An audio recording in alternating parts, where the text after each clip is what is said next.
Olá, eu sou Sandra Martinhago, presidente do Instituto Nefesh, e continuando com o nosso caminho que nós estamos fazendo nessa Semana Santa em nossas casas. Como falei no vídeo anterior, que essa é a semana maior da Igreja Católica, então eu te convido hoje para estarmos em uma contemplação, imaginarmos a casa de Lázaro, o grande amigo de Jesus. E o tema dessa meditação é a casa toda perfumada, a visita ilustre do Rei dos Reis. O que ela trouxe àquela casa, né? Uma casa com o bálsamo de cura e libertação. E nós vamos falar então do óleo de nardo. Te convido então a buscar um lugar tranquilo para essa contemplação, se você ainda não fez. A ideia de você estar em um lugar tranquilo é para você poder interiorizar tudo isso que a gente vai falar, mas você pode compartilhar com quem está aí do seu lado nesse momento, não tem problema nenhum. Então esteja nesse momento simplesmente aberta para as graças entrarem em sua alma. Então, nessa meditação, nós vamos fazer um olhar para um dos objetos mais preciosos da cena, com maior destaque, o objeto que foi elogiado por Jesus por tão sublime função. Tudo na vida tem uma função. E não era diferente com o óleo de nardo. Eu gosto muito de imaginar. Então eu fico aqui pensando nesse momento, imaginando, e começo a imaginar os antecessores de nardo. Aquele óleo de nardo que estava lá em Betânia. A família de origem de nardo, de onde seria? E eu descobri que a família de origem de nardo é da Índia, mais precisamente do Nepal. Suas primeiras sementes nasceram lá, um país com uma cultura de muitos deuses, muita mística. E um dia, um ramo dessa família de nardo foi levado para a região da Galileia.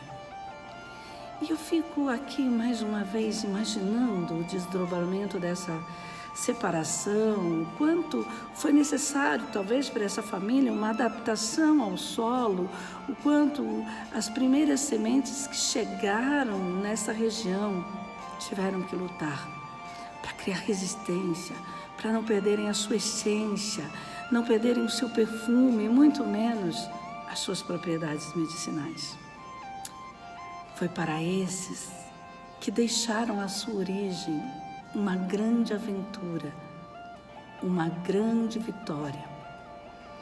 Passados muitos anos, estava lá, nascendo o nardo de Betânia. Ele não tinha nem ideia do que aconteceu com o que aconteceu com aqueles que antecederam a ele. Mas ele sabe que está em um solo confortável, bem adaptado, e que ele pode crescer livremente, livre de todo e qualquer sofrimento que os seus antecessores passaram. O nardo de Betânia começa a crescer. Ele sabe que pode chegar até 1 metro de altura. O nardo de Betânia, ele é muito sonhador. Em cada fase do seu desenvolvimento, a cada momento que ele iria tomando mais consciência e ele ia pensando no que ele ia ser, ele ficava imaginando muitas coisas. E ele sabia que ele poderia ser transformado em um óleo com muitas propriedades. Sabia também que, dependendo do que ele se tornasse, seria o seu destino final. Ele poderia ser colhido ou poderia se tornar um óleo puro. Então começou a conversar com aqueles que estavam há mais tempo naquele lugar e perguntar o que eles sabiam sobre o que poderiam se tornar.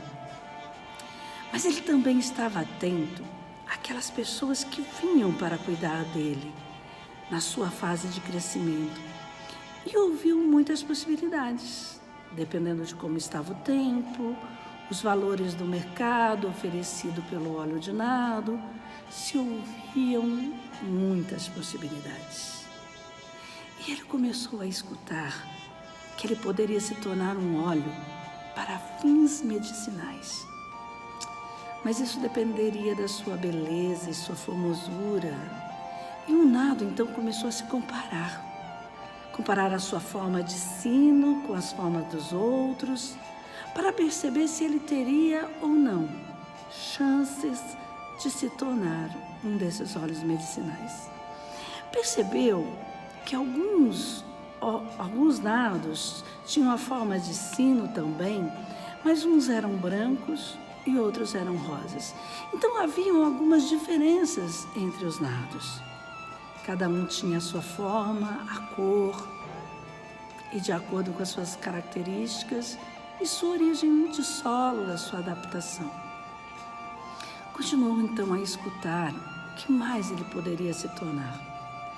E descobriu que ele tinha grandes propriedades na sua essência, que parecia tão pequena, mas tinha propriedades como tratamento da pele das pessoas. Ele poderia ainda funcionar como um agente anti-inflamatório ou como um fungicida e bactericida. Isso poderia ajudar muitas pessoas a curarem suas infecções e, principalmente, não permitir que elas se contaminassem mais. Cada vez que alguém aparecia perto do nardo de Betânia, ele estava ali, buscando descobrir o que mais ele poderia fazer. Descobriu ainda que poderia ajudar as pessoas que estavam muito agitadas, que ele tem propriedade de ser calmante e até mesmo sedativo se as dores estiverem muito fortes.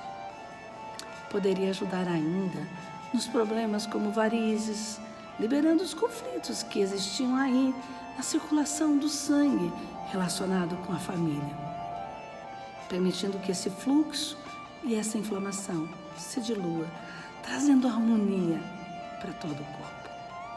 Um dia, o nardo de Betânia escuta também alguém conversando sobre o problema de angina no peito.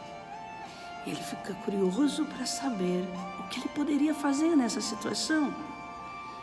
E ele descobre que ele poderia apoiar as pessoas que estivessem com esse sofrimento, que estivessem passando por conflitos familiares, onde essa pessoa tenha se tornado um chefe secundário. E ele ficou imaginando como seria bom ajudar essas pessoas com o seu bálsamo. Mas ainda não estava convencido do que ele poderia e do que escolheria ser entre tantas coisas boas e importantes que se apresentavam à sua frente.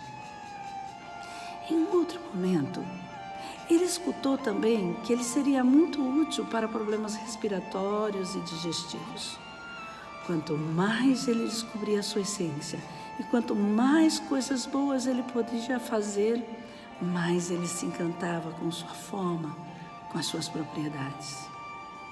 Mas o êxtase das suas possibilidades se deu quando ele descobriu que ele poderia servir para atribuir a uma pessoa a autoridade de profeta e de rei.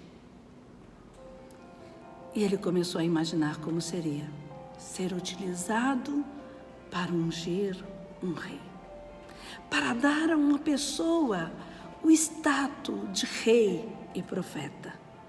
Sonhou com essa possibilidade e desejou isso de todo o seu coração.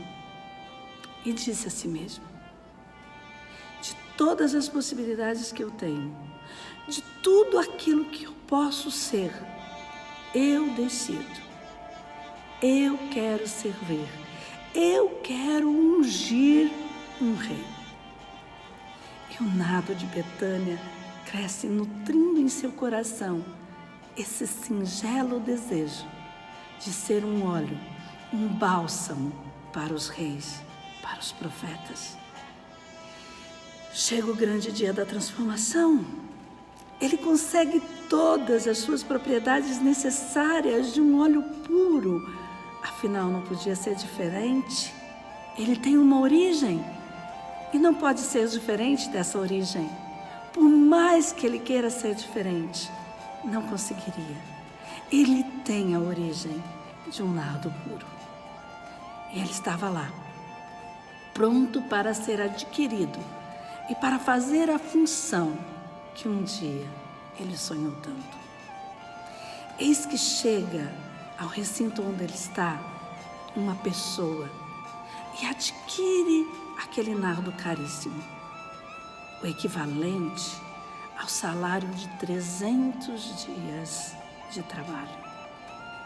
Enfim, ele é levado para uma pequena cidade de Betânia, uma casa de umas pessoas que parecia ter posses, mas de longe parecia a casa de um rei. As mulheres daquela casa eram consideradas prostitutas. O homem daquela casa era um leproso. Quanta decepção! Ele tinha sonhado tanto em servir o rei. E agora será utilizado, quem sabe, para seduzir os homens, para curar a ferida dos leprosos, para aliviar as dores desse leproso, para evitar, quem sabe, que as bactérias desse leproso destruam o seu corpo. Tantas expectativas e uma enorme frustração. Mas o dia que ele chegou à casa de Betânia, tinha uma movimentação diferente. E o nardo ficou observando o movimento. Prepararam naquele dia uma ceia fantástica, arrumaram a casa, estavam esperando uma pessoa com uma imensa alegria. E o coração do nardo começou a se encher daquela alegria. Tudo aquilo que ele sonhou que seria, começou a brotar no seu coração com muito mais intensidade, e o desejo de ser um óleo, um bálsamo para o rei, aumentou quando ele sentiu a alegria daquela casa. E entrou naquela casa uma paz que não era possível medir, uma alegria tamanha que não se conseguia expressar. Era um momento atípico. Geralmente naquela casa não vinha ninguém por causa daquele leproso. Era uma família excluída da sociedade. O nardo não conseguia entender como alguém isolado da sociedade poderia estar recebendo alguém que enche aquela casa de gozo, de alegria e principalmente de amor. Chega o momento do jantar e alguém me toma nas mãos. E quando eu menos espero, eu que tinha sonhado a vida toda ser jogado na cabeça de um rei, de um profeta, estou neste momento sendo derramado aos pés de um homem. Que estranho. Uma sensação de silêncio, de vazio, mas de repente a sensação muda. Uma outra sensação me consome quando eu estou sendo derramado nos pés desse homem. Eu sinto que não são pés comuns. São pés de um rei. Quanta alegria! Quando eu pensei estar tudo perdido, o desejo do meu coração se realizou. Eu estou ungindo um rei, e não qualquer rei. Eu estou ungindo o Rei dos Reis, o Senhor dos Senhores, os profetas dos profetas. Entra no meu coração agora uma profunda gratidão.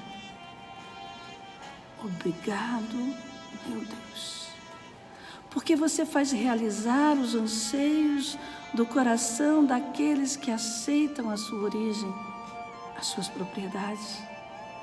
Me perdoa, meu Deus, porque eu pensei que essa casa era simples, que essa casa que eu estou não pudesse me dar nada, não pudesse ajudar a realizar os meus sonhos.